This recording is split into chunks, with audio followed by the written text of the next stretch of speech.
इस वक्त मैं ऐतिहासिक शहर औरंगाबाद से बात कर रहा हूँ और आज का जो मेरा विषय है ख़ास करके महाराष्ट्र में मुस्लिम राजनीति को लेकर है कि सभी पार्टियों ने, चाहे शिंदे गुट हो, चाहे उदय ठाकरे साहब का गुट हो, लगभग सबके उम्मीदवार डिक्लेयर हो रहे हैं, लेकिन अभी तक कोई मुस्लिम चेहरा सामने उभर कर नहीं आया है, जिसको लेकर आज एक समाज के एक बड़े हिस्से में एक बातें चल रही हैं, चर्चाएं चल रही हैं, एक आम जनता में इस पर चर्चाएं चल रही हैं।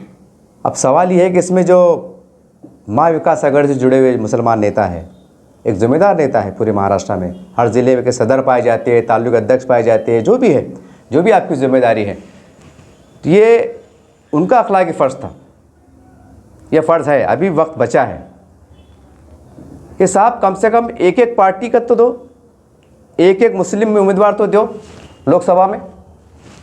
इतनी बड़ी महाराष्ट्र में मुसलमानों की आबादी है और एक उम्मीदवार नहीं, जबकि जो अलग से अलग समाज के पिछड़ी जाति के लोग हैं उनको बराबर इंसाफ मिल रहा है। ऐलान करके कहा जा रहा है ये बंजारा समाज है, ये तेली समाज है, ये ओबीसी है, ये है, ये वो है, ये राखू जगह है, तो फिर मुसलमान कहाँ पर है? मुसलमान है कहाँ पर? तो ये महाविकास आघाड़ी से जुड़े हुए लोग हैं, ये उनकी अपनी अखलाकी जवाबदारी के साहब, हम जिस ज़िले में रहते हैं, चाहे औरंगाबाद हो, जालना हो, परभनी हो, नांदेड़ हो, भिवंडी हो, मालेगांव हो, धुलिया हो, और भी जहाँ पर ऐसे मुस्लिम बहुमत इलाके हैं, वहाँ के लिए आप सीट मांग सकते थे, मांगना चाहिए था कि साहब कैसे भी करके दो, जीत के आते कैसे नहीं। जहाँ पर 60% हमारे मराठा भाइयों हिंदू भाइयों की आबादी रहती या 70% रहती, वह 30% मुसलमानों की आबादी रहती। कई इलेक्शन के मौके पे देखा गया कि 30% की आबादी वाले मुसलमान 70% का जो उम्मीदवार होता है, हमारा मराठा भाई समाज जो भी है, जैन समाज से हो, मारवाड़ी समाज से हो, मराठा समाज से हो, बराबर ईमानदारी के साथ मुस्लिम समाज अब तक वोट करते आया है और जिता के लाया है। तो फिर आखिर क्या वजह है कि पार्टियों की अपने कार्यकर्ताओं पर या अपनी आम जनता पर भरोसा क्यों नहीं है? आप अपने अंदर से कमी क्यों पाते हैं कि अगर हम कोई क्षेत्र के अंदर कोई मुसलमान उम्मीदवार की तायद करेंगे कि भाई हमारा कैंडिडेट है, शिवसेना का है या भाजपा का है, ये हमारा कैंडिडेट है, भाजपा का है, इसको भाजपा के आँख से क्यों नहीं देखते आप? ये आँख से क्यों देखते कि मुसलमान है? ये आँख से क्यों देखते आप? जब आप कहते हैं कि हम जातिवादी नहीं करते, भेदभाव नहीं करते, सबका साथ सबका विकास है, तो फिर मुसलमान जो कार्यकर्ता होता है, जो कैंडिडेट होता है, इसको वही आँख से देखना चाहिए कि भले इसका नाम अब्दुल रहमान है, अब्दुल गफूर है, उस्मान है, जो भी है, लेकिन ये पहले भाजपा का है। तो ये मानसिकता से आप आगे क्यों नहीं बढ़ पाते?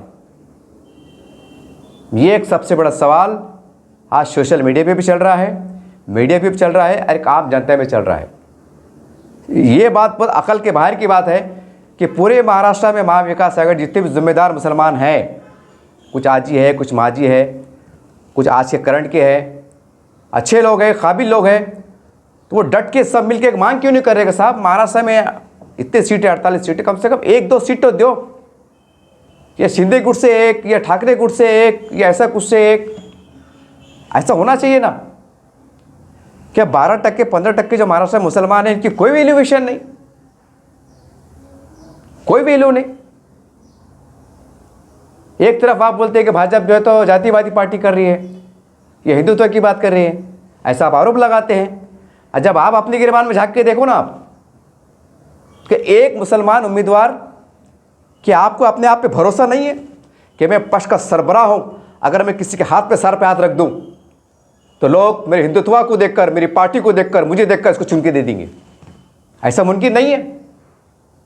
क्यों मुमकिन नहीं है? अगर नहीं है तो क्यों नहीं है? इसका मतलब आप ही के दिल में जब दूरियां हैं, एक अछूतपन है, एक भेदभावपन है, तो जनता में क्या मैसेज आएगा?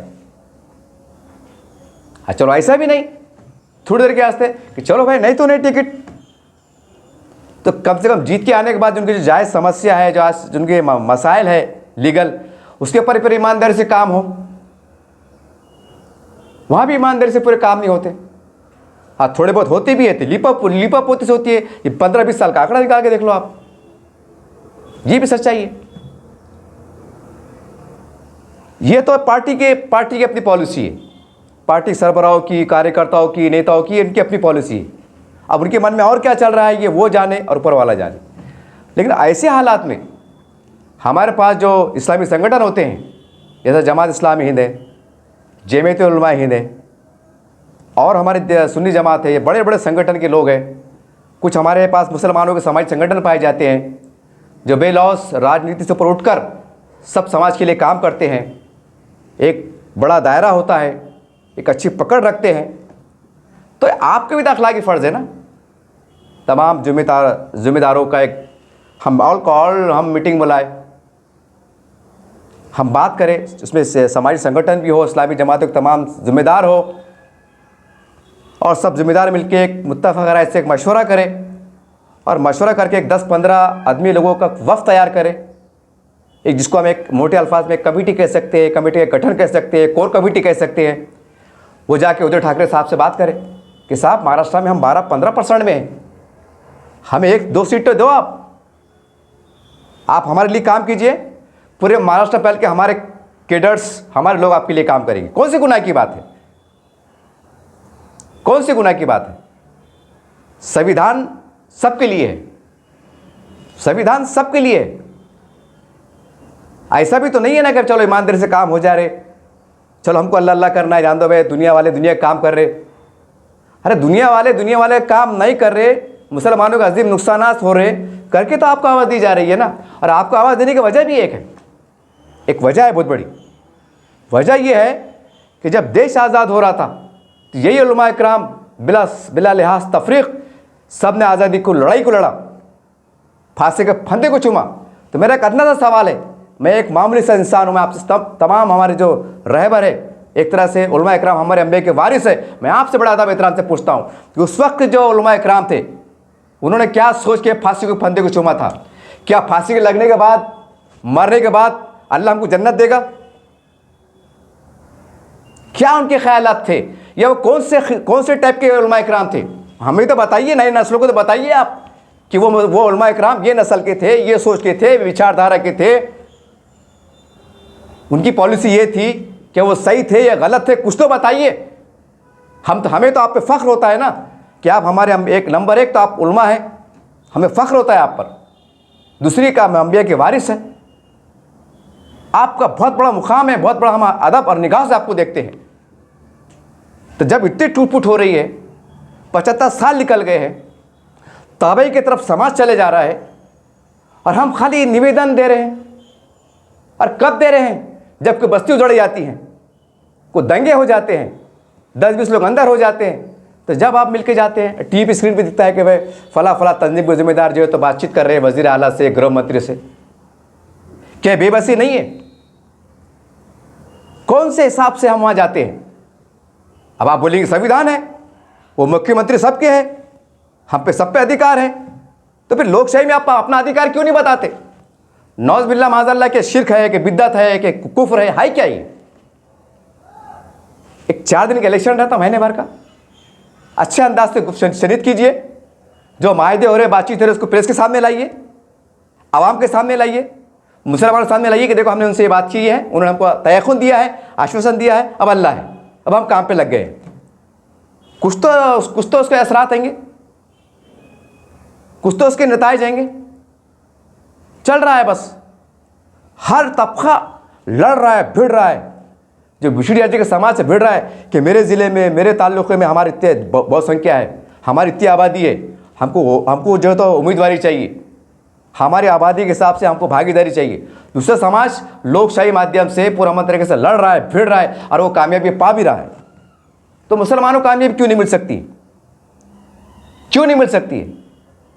हमारे जहन में ये बैठा हुआ है जी हुजूरी कि बस साहब आप है, और बस एक पुराना जो एक फिर वो नारा निकलेगा परसों पुराना, सेकुलर,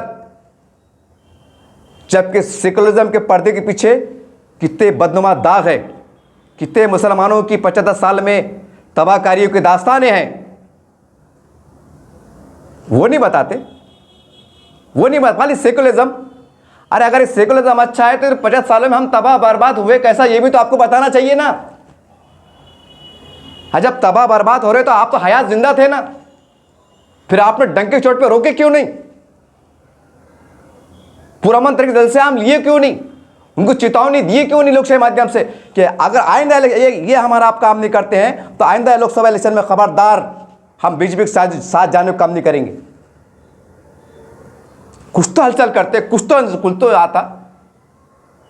कहाँ जाए हम भी तो एक नस्ल से ताल्लुक़ रखते हैं, हम कहाँ जाए? आप हमारे बड़े हैं, हमने कहाँ जाना? क्या हमने उठ पटांग फैसले कर लेना? क्या करना हमने? अगर आप बढ़ते हैं, आप हमारी नुमाइंदगी करते हैं, सरबराही करते हैं, कुछ कड़वे घूट पी के अगर बातचीत शुरू करते हैं तो उसमें बुरा क्या है? इसमें बुरा क्या, गलत भी क्या है? नौज़बिल्ला। क्योंकि हम ऐसे मुल्क में रह रहे हैं, संविधान के दायरे में जी रहे हैं, यहाँ के क़वानीन हैं, यहाँ के सारी बातें हैं। अगर हम इसका इस्तेफ़ादा नहीं उठाएंगे, इसका फ़ायदा नहीं उठाएंगे और अपनी बर्बादी पे हम रोते बैठेंगे तो फिर कैसे अल्लाह की मदद देंगे? कैसा हम डेवलपमेंट कर सकेंगे? कैसा? और भी तो इस्लाम में मालिक है। पाकिस्तान की मिसाल ले लो, हालांकि वहाँ की मिसाल देना मुनासिब नहीं है, वो एक अलग देश है, लेकिन मजबूरी में मैं ये कहना चाह रहा हूँ, वहाँ भी तो इस्लामी संगठन है, वहाँ भी तो है, वो भी वहाँ की जो भी जमहूरियत है वहाँ के हिसाब से सही है गलत है वो वहाँ के माहौल जाने, लेकिन वो भी तो डंके की चोट पे लड़ते हैं, आमदार लड़ते हैं, वहाँ के एमएलए चुन के आते हैं, वहाँ के खासदार चुन के आते हैं, सदर ममलकत चुन के आते हैं, सब होता है। और यहाँ तो हमको संविधान ने अधिकार दिया है। वहाँ के पाकिस्तान के मुकाबले हिंदुस्तान का आईन दस्तूर हमारे ख़ास करके मुसलमानों के लिए इतना खुशनुमा है, इतना बेहतर है कि मैं इसको अल्फाज में बयान नहीं कर सकता। मगर हमारी बदनसीबी है, ये हमारी बदनसीबी है कि हम संविधान को समझ नहीं पाए और हम एक नाअहल और ज़्यादातर सियासी ग़ुलाम लीडरों के हम पीछे चलते रहे। और जबकि हम अगर वही ताकत के साथ, वही 101 के साथ अगर हम संविधान को पकड़ लेते गज के, उसकी स्टडी करते, उसका इल्म हासिल करते, उसकी बारीकियों को समझते, हमारे उस अंदर झांक के उसके हमारे हुकूक को टटोलते, हमारी ताकत को पहचानते, आज मंजर कुछ और होता। किसको दोष देंगे हम और किस मुद्दे में हम शिकायत करेंगे हम? बहरहाल वक्त आ गया है। पार्टियां तो खैर उनके दिल में क्या है वो आप देख रहे हैं।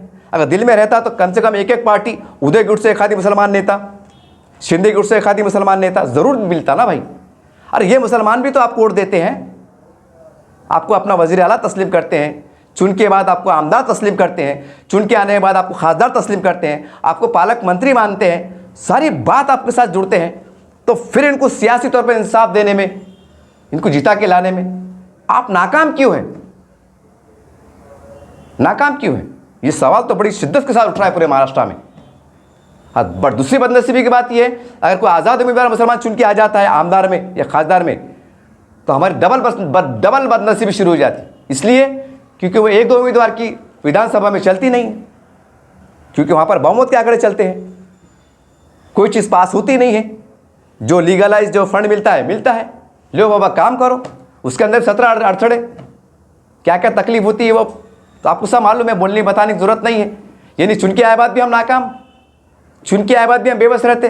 हमारे मुंह से आखिरी में ये निकलते हमारे नेताओं के मुंह से कि हम तो कोशिश कर रहे हैं लेकिन सरकार हमारी चलन नहीं दे रही है, हम तो कोशिश कर रहे हैं लेकिन सरकार हमारा फंड रोक रही है, हम तो कोशिश कर रहे हैं लेकिन सरकार के अधिकारी, हमारे सरकारी अधिकारी हमारी अनदेखी कर रहे हैं। ये इल्ज़ामात गुजर चुके, ये इल्ज़ामात लग चुके, ये सोशल मीडिया पे, प्रिंट मीडिया पे आ चुका, मैं उसकी बुनियाद पे कह रहा हूँ। फिर क्या फ़ायदा हमारा चुन के नहीं आना? तो कुल मिला के बात फिर ये निकल के आती है, कुछ जरा बड़ सारे इक़्तिदार पार्टियाँ हैं, चाहे विपक्ष में हो बड़ी ताकत के साथ या इक़्तिदार में हो, वहाँ पर हमारी मौजूदगी रहना ज़रूरी है और पूरी ईमानदारी के साथ रहना ज़रूरी है। ऐसा नहीं है अब्दुल भाई, अब्दुल्ला भाई, गनी भाई, उस्मान भाई और बाहर आके बोले कोई कौम का था पता नहीं, ऐसा आदमी भी नहीं होना। वो अंदर से भी जैसा उसका नाम अगर अब्दुल गनी है तो दिल का भी गनी रहना, सियासी नज़र से भी गनी रहना, डेवलपमेंट के काम में भी गनी रहना। न तो क्या है, बनी तो बनी अब्दुल गनी, नहीं तो चले पर बनी, ऐसा भी नहीं होना ना, लफड़ा हो जाते फिर। तो कहने का मतलब ये है कि तमाम हमारे जो काबिल एहतराम तंजीम ज़िम्मेदारान हैं, आपसे गुजारिश है आप हमारी रहनुमाई कीजिए। और मैं अकेला नहीं हूँ, कई लोग हैं मगर बोल नहीं पाते हैं। वो बोल इसलिए पाते नहीं है कि उनको बोलना नहीं आता है, वो हद से ज़्यादा आप कुछ चाहते हैं, वो हद से ज़्यादा आपका एहतराम करते हैं, वो चाहते हैं हमारे बड़े हैं जो फैसला करेंगे सही करेंगे, इतनी आपसे अंधी मोहब्बत रखते हैं, इतनी आपसे अंधी अकीदत रखते हैं, ये कड़वा सच है। ऐसा नहीं है कि भाई हमको तो कोई बोल रहा नहीं, कैसे आवाज़ उठ रही नहीं, जान दो, चढ़ना चलन दो, ऐसे नहीं है। आपकी सोच बड़ी दूरंदेश होती है। आपका भी काम है कि भाई समाज को इंसाफ दिलाने के लिए जब सियासत में ऐवान में रहना ज़रूरी है तो हमारी भागीदारी के लिए हम क्या कर सकते हैं। ठीक है, किसी वजह से अगर सीट नहीं मिली तो कम से कम हमको डिमांड लेकर दे सकते कि हम पूरे महाराष्ट्र में तुम्हारे लिए जीत का किरदार अदा करेंगे, स्टेज पे आपके लिए भाषण करेंगे, आपका प्रचार करेंगे। मगर हमारे इलाके जात में, पूरे महाराष्ट्र में जहाँ जहाँ पर हमारे मसाइल है, हमारी समस्या है, हमारे कब्रस्तान है, हमारे आशुर खाने है, हमारे ऐतिहासिक दरगाह है, मस्जिदें हैं, हमारे वक्फ बोर्ड का मसले है, हमारे डेवलपमेंट के काम है, हमारी महलों में बस्तियों में स्कूल है, पानी है, कॉलेज है, स्कूल है, ये सारी बातें हैं। बात तो करो, कुछ तो रास्ता निकलेगा, कुछ तो बर्फ़ पिघलेंगी। हो सकता है इसके असरात अगर लोकसभा में ना दिखे किसी वजह से, क्योंकि अब पानी सर से ऊपर चुका। आप इतने कम हालात में तब कोई उम्मीदवार मिलना, सलाह मशवरा करना शायद बहुत मुश्किल बात है, नामुमकिन भी बात है। तो ये तो हो सकता है कि पूरे महाराष्ट्र में अगर आप तन मन धन से ज़मीनी हक़ाइक़ को देखते हुए पार्टियों के लिए प्रचार करें, काम करें, उनको लगे कि मुसलमानों की आबादी थी, 20,000 की आबादी थी मुसलमानों की, 15,000 वोट सेना को मिले या भाजपा को मिले, तो हम जाके कुर्सी पर बैठ सकते। मुख्यमंत्री साहब या विरोधी पक्षी नेता साहब, ये हमारा काम है, ये हमारे वोटों से भी आपकी सीटें बड़ी हैं, ये आप चुन के आए हैं। हमारे ज़िले के अंदर फला गांव है, फला बस्ती है, वहाँ कब्रस्तान नहीं है, वहाँ स्कूल नहीं है, वहाँ दवाखाने नहीं है, ये काम कीजिए। हमको बोलने की जगह रहेंगी। हम वोट देते नहीं, उनके पास जाते नहीं, सेकुलरिज्म के नाम पे बैठ जाते। ऐसा नहीं ना। अरे अल्लाह भी बोलता कि ऐ बंदे, तू बिस्मिल्लाह बोल और रोज़ी पाने के लिए बाहर निकल और कोशिश कर, वो रोज़ी देने वाला मैं है। बहुत छोटी मिसाल दे रहा मैं, छोटा मुँह बड़ी बात। अल्लाह भी ये नहीं बोलता कि बैठ जा पलंग पे और मुंह में डालूंगा, ऐसा लिखा हुआ नहीं है। आए बंदे, चटनी मिर्ची खा और बाहर निकल, अल्लाह का नाम ले, मेहनत मजदूरी कर, देखो रोज़ी की जिम्मेदारी मेरी है। अरे जो रोज़ी जो अल्लाह ने वादा किया कि किस हाल में मैं तुमको भूखा मरने नहीं दूंगा, उसके अंदर अल्लाह ये फरमा रहा कि हदीसों के ज़रिए से कि तू बाहर निकल, ये हदीसों में लिखा हुआ है। तो सियासत में भी तो वही है ना कि देर हरी पलंग अवरी थोड़ी चलने वाला मामला है। आपको बाहर निकलना पड़ेगा ना, बाहर निकलना पड़ेगा ना। अब अल्लाह ना खुदा ना करे, क्योंकि नागानी वाक़यात घड़ी आते, छोटे मोटे दंगे हो जाते, एलान ऑर्डर ख़राब हो जाता, फिर मजबूर होके बेबस होके झक मार के जाना पड़ता ना कि साहब फडणवीस साहब मोहतरम, हमारे ज़िले में मसला है, ज़रा तवज्जो फरमाए, हम बेकसूर है, ये ऐसा हुआ था, वो वैसा हुआ था, वो शरारत थे, 17 कहानियाँ 17 बातें होती ना, देखते ना टीवी के ऊपर हम। अरे अगर उनके साथ जुड़ने में बुरी क्या बात है? क्या हम शिरक हो जा रहे हैं, कि काफिर हो जा रहे, कि इस्लाम से खारिज हो जा रहे? कहाँ जाए हम, कहाँ जाए हम? सेकुलरिज्म के तरफ जा रहे तो हमको फुकट नहीं पूछ रहे। 12-15% की आबादी एक उम्मीदवार देने को तैयार नहीं है। क्यों नहीं है? उनको मालूम है कि मुसलमानों के पीछे जिनके पीछे लाखों लोग जाते, खासकर इस्लामी संगठन जिनके एक बोलने पे 15 लाख का इज्तिमा भर जाता, वो लोग तस्बीह घुमा के फर्स्ट क्लास वाइट ड्रेस पहन के जा रहे हैं, इल्ला माशाल्लाह जा रहे हैं, सुभान अल्लाह माशाल्लाह, अच्छे रहो अच्छे रहो अच्छे रहो, अल्लाह अच्छा रखे, अल्लाह आमीन, अल्लाह हाफिज़ अल्लाह हाफिज़। वो चल वो देख रहे ना तमाशा वो, और उनको ये अच्छी तरीके से मालूम है ये क्या करने वाले, इनकी क्या हैसियत, इनकी क्या ताकत सियासी एतबार से। क्या करें, कब जाएंगे आप? कभी ना कभी तो घूम के जाना ही छाना चौकट के ऊपर। अच्छाई से बोलो, बुराई से बोलो, डेवलपमेंट के नाम पे बोलो, विकास के नाम पे बोलो, या हालात ख़राब है तो हालात को सुधारने के वास्ते बोलो, चौकट पे चढ़ना ही पड़ता ना। तो आज अगर स्टेज पे चढ़े हैं तो उनके दिल में जगह बनेगी ना कि नहीं यार, मुसलमान हमारे साथ पूरी ईमानदारी से हमारे खाने से खाना मिला के है। एक तरफ हम फ़िरका परस्त बोल के गाले देंगे, उन पर कीचड़ उछाल लेंगे और क्या क्या नहीं बोलेंगे। क्या वो आँखें बंद हैं उनके, क्या कान बंद है, क्या पढ़े लिखे नहीं है, क्या बेवकूफ़ है कि उनको समझता नहीं? कौन सी दुनिया में जी रहे भाई? 75 साल हो गए ना, 2-3 पीढ़ी हमारी तबाह बर्बाद हो गई ना। मैं भी एक पीढ़ी है ना, मुझे भी फिक्र सता यारी ना, अगले हमारी पीढ़ी का क्या होगा और क्या होगा, कैसे होगा। आप अगर बोलेंगे अछूत है, नहीं वो फिरका परस्त है, इधर भी जाते नहीं उधर भी जाते नहीं, जाते कहाँ? खबरस्तान भी नसीब नहीं है औरंगाबाद में। तो हमारा औरंगाबाद का हमारे बदनसीब भी देखो कि 3 खबरस्तान मुसलमान 10 साल से लड़ रहे हो, खबरस्तान भी नसीब नहीं है। अगर मरे भी तो खबरस्तान भी नसीब नहीं हो रहा, तो भी जाते क्या? नौज़ बिल्लाह माज़ल्लाह कि शमशान में लिया जलाते। अब ये हालात में लाके हमको टेक देते हैं। हमने बोलना किसको और कैसे बोलना।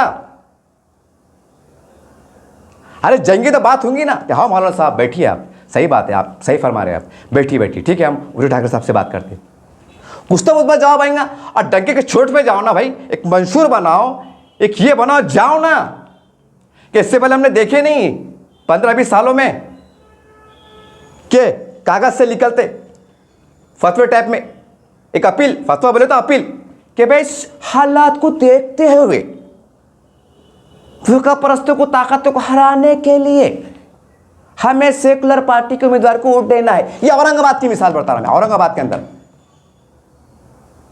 क्या मिला? ठीक है, थोड़ा बहुत मिला, लेकिन सवाल यह है कि जब आप अपील जारी करते तो फिर हर मास में नुमाइंदगी क्यों नहीं करते? कागजी कार्रवाई क्यों, ठोस नुमाइंदगी क्यों नहीं है कि हम गए, हमें यह मिला, हमारी बस्ती में रोड नहीं था। ऐसा भी देखना चाहिए कि जो हमारे जो इस्लामी सरबराह होते हैं काबिल एहतराम, जब इनकी आवाज़ पे लोग सेकुलरिज्म को मजबूत करते हुए, तो ये भी देखना चाहिए ना कि एक उलमा की ताकत, एक आलिम दीन की ताकत इतनी है कि अगर वो खासदार से आमदार से अगर नुमाइंदगी कर रहा हो, चाहे भाजपा का हो सेना का हो, तो उसका अदब को एहतराम को देखते हुए वहाँ तुरंत आमदार ने अपनी निधि से 10 लाख की निधि जारी किया, 50 लाख की दिया और तुरंत अगले हफ्ते में काम हुआ। ये नज़ारा भी देखना चाहिए। खाली आश्वासन, बहुत चिल्ला पुकार हुआ, बहुत चिल्ला पुकार हुआ, थोड़ा बहुत बोलते ना ऊँट की मुँह में जीरा, वैसा देख के बोले खुश हो जाओ बोले। बहरहाल वक्त आ गया है कि नए हालात के अंदर हम देख रहे हैं आने वाले वक्त में 2024 में क्या आने वाला है, क्या हालात जिससे गुजरने वाले हैं। तो खुदारा ये जहन से, ये जहन, ये अभी हम देख रहे हैं सोशल मीडिया पे कि अभी से जो है तो फिरका परस्ती के नाम पे बुरा भला कहा जा रहा है, या बीजेपी के बारे में बहुत कुछ कहा जा रहा है, या उनके नेता के बारे में कुछ कहा जा रहा है। तो मुसलमानों से गुजारिश है, बड़ों से गुजारिश है कि ये 75 साल से अजीब गरीब ड्रामा चल रहा है, इसको ड्रामे को बंद कीजिए आप। हमारा कोई दुश्मन नहीं है, हमारा कोई दुश्मन नहीं है। ये हमारी बदनसीबी है कि वो हमको आवाज़ देते थे, हम वहाँ कभी गए नहीं, गलत फहमी दूर करने की कोशिश करे नहीं, हमने बाप जन्म में कभी उनको वोट दिए नहीं, फिर किस मुंह से बोलते कि हमारा विकास के काम करे, किस काम करे? अरे भाई वो राजनीति है ना, देव और लो, देव और देव। यहाँ तो सग्गा बेटा भी कमा के लाया तो माँ बोलती बेटे मुँह धोले खाना खा ले, आज दौरे से कमा के नहीं लाया तो माँ भी बोलती बेटा अब तू रह देख। एक दुनियादारी की मिसाल दे रहा मैं। अरे वो तो राजनीति वाले लोग हैं और सेना भाजपा वाले लोग हैं, वो भी तुमको ज़रा टटोलेंगे ना, सोने को क्या टटोलते, खा रहा है कि कौन से कैरेट का है, 40 कैरेट का है, 50 कैरेट का है, तो वो भी टटोलेंगे ना कि हमारे साथ में जुड़े हुए है क्या, इनके काम में हिस्सा लेना क्या। कड़वा सच है ना, कड़वा सच है ना। अब खैरे साहब खड़े हो गए, अभी कहा सुना मैंने पेपर में आया, अब उसके बारे में बोले कि बोले भाई 20 साल से विकास नहीं हुआ, विकास से हुआ। हाँ देखियो भाई, मैं उनको तारीफदार नहीं है, कुछ लोग कमेंट करते, कम अकल लोग समझता नहीं ना, कल करते, लेकिन दिल पे हाथ रखो कि हमने खैरे साहब को कितने बार दिल से वोट दिए। अरे जब आपने वोट नहीं दिए तो फिर विकास की बात क्यों? अब तुम बोलेंगे, पागल बोलोगे, हजरत चुन के आया सबका खासदार हो जाता ना। अरे सबका हो जाता तो वोट देने में भी सबका लगता ना साथ, वहाँ नहीं एहसास होता कि नहीं यार ये सबका हो जाता तो अपने 4 वोट से ये अपना भी हो जाएगा। यहाँ एहसास नहीं होता। क्या वो खासदार चुन के आने के बाद, खैरे साहब आने के बाद, क्या गर्दन पे तलवार रख दे रहे कि बोले बोल कलमा छोड़, मस्जिद को मत जा, ऐसा बोल रहे हो? वो तो खुद बोलते बाबा आओ, हज को जा रहे थे एयरपोर्ट पे आते, हाजी को बोलते भाई जमजम का पानी दो, वो खजूर दो खाने को, इतने तो बेचारे करते झेलते। अरे दिखावे कास्ते सही, राजनीति का सही, मर झेल रहे ना, ऐसा नहीं बोलने का नहीं तुम मुसलमान है, तुम हमारे चौकस टंडन नहीं, ऐसा बोल रहे। अरे हमारे अंदर अगर हमको ऐसा कुछ खुलापन नहीं लेंगे और हम कौन से गढ़ में रह रहे, हम कौन से माहौल में रह रहे, अतराफ में क्या चढ़ा, उससे हम उसको हम समझने की कोशिश नहीं करेंगे और अंदर धुन चलेंगे और फिर बोलेंगे यार ये हमारे साथ नाइंसाफ़ी हो रही, हमारे साथ ज़्यादती हो रही। ये तो अजीब बात होगी ना, एक अजीब बात होगी ना। तो हमारे बड़ों का काम है, खुल के बात करो, विखार के साथ बात करो, अपने तशख़्ख़ुस का ख्याल करते बात करो। हम ये नहीं बोले कि पैरों में गिर जाओ, पैरों पकड़ लो, नहीं। राजनीति में क्या है, सिर्फ वोट। साहब ये वोट हमारे मुसलमानों के तुमको मिलेंगे, बदले में हमको क्या मिलेगा, हो गया। इसमें हाथ जोड़ना है कि पैर पड़ना है, नौज़बिल्लाह क्या है, कुछ नहीं। हो सकता है हमारी खरबतदारी से उनके कुछ अज़ाइम है, उनके अज़ाइम में थोड़ी नरमी आएंगी, अल्लाह उनसे काम लेंगा।